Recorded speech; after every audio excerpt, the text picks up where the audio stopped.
Mga kapatid, may isang araw sa taon na kahit hindi ka invited, abay kasali ka. Hindi mo pwedeng skip ang Earth Day ngayong April 22. Pero paano nga ba yan nagsimula?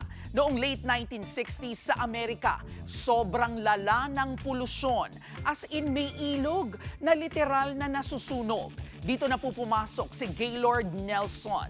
Naisip niya, paano kung gawing parang protest ang environmental awareness? At boom, eto na nga, April 22, 1970 ang naging unang Earth Day.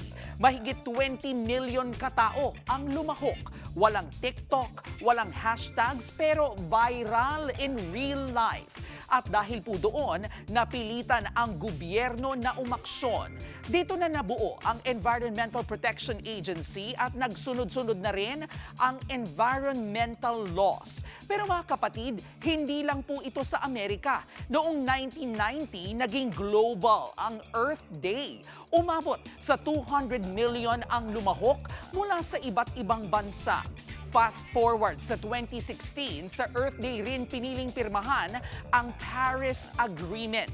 Ibig sabihin, hindi lang awareness, kundi may actual global commitment. At ngayon, higit 190 countries na ang sumali. From street protests hanggang social media challenges, lahat sila ay game. Pero mga kapatid, hindi mo kailangan maging environmentalist para lumahok. Minsan, sapat na yung hindi ka nagtatapon kung saan-saan. Nagdadala ka ng sariling tumbler o iniisip mo kung kailangan mo ba talaga yung plastic na hawak mo.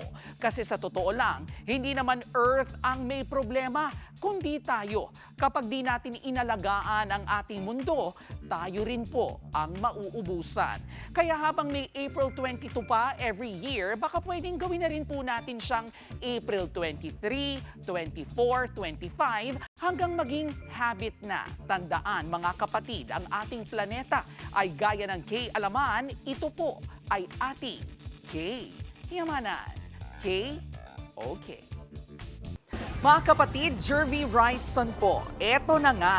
Para sa latest showbiz news at iba pang K-alaman, mag-follow at mag-subscribe na sa social media pages ng News 5.